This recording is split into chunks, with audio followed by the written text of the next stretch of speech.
xisbiga mucaaradka ee Wiciid oo ay maanta ahayd maalintiisii u dambeysay ololaha doorashooyinka golayaasha deegaanka iyo wakiilada ayaa degmada Garadag ee galbeedka gobolka Sanaaga ku soo bandhigay saaka culudiisa taageeronimo ee xisbigaasi uu ku leeyahay degmadaasi. qaar ka mid ah odayaasha waxgaradka iyo musharaxiinta golaha deegaanka ee xisbiga Wiciid ee degmada Garadag ayaa halkaasi taageerayaal tiro badan uga soo jeediyay hadallo kala duwan sidoo kalena ku adkeeyay inay codka siiyaan maalinta doorashada musharax injineer Saciid Miro Faarax oo astaantiisu tahay Angola kana sharaxan golaha wakiilada ee gobolka Sanaaga xisbigaasi Wiciid xisbigooda iyo murashaxiintooda kala duwan ee degmada iyo gobolka uga sharaxan waad mahadsantihiin boqol jeer iyo kun jeer waad mahadsantihiin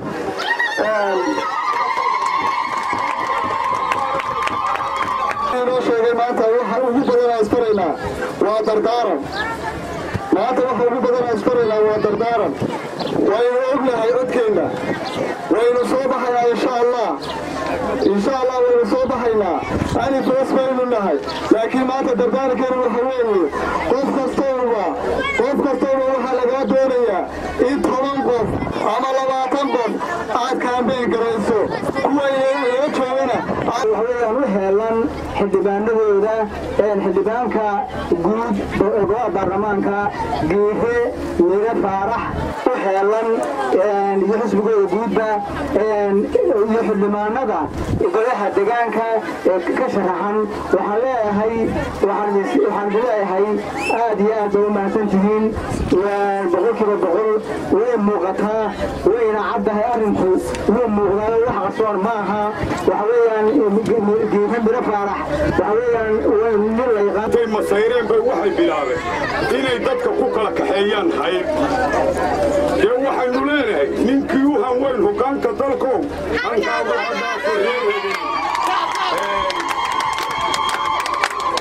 aswaata waxaan kaloo u gudbayaa maanta Geehe waa ka soo gudubtay xildhibaanada golaha waa ka soo gudubtay innagay maanta taagan tahay farteennaasaynu ku hiilinaynaa fartiyay ka bacdi maanta waa maalinteennii labaad ee ololaha oo aynu u lahayn xafiisyada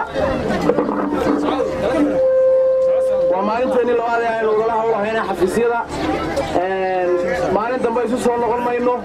halkan waxaan maanta idinka taaskan uga faa'iideysanayaa inaynu ku dardaaran ku bixinno oo doorashadii baa inagu soo dhow 4 casho inaga xiga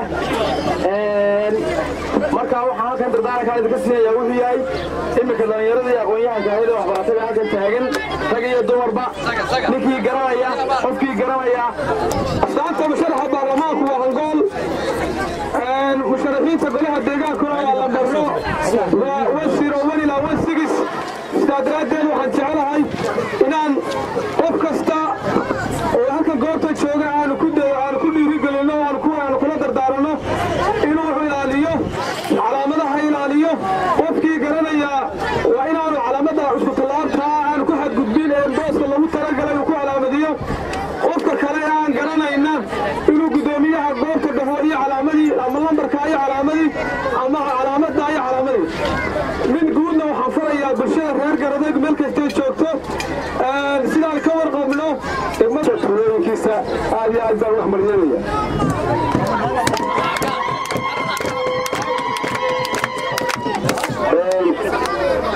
xildhibaankeena golaha baarlamaanka Saciid Miro Faarax sida ogsootihiinba degmada Garadag kaliya uga yaalo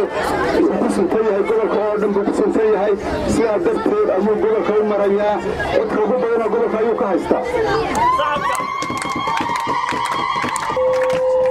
Saciid Miro Faarax guure Saciid Baasha wuxuu ku suntan yahay aabaha wax qabadka ayuu ku suntan yahay Maxamed Gumburi Bulsho TV Garadag.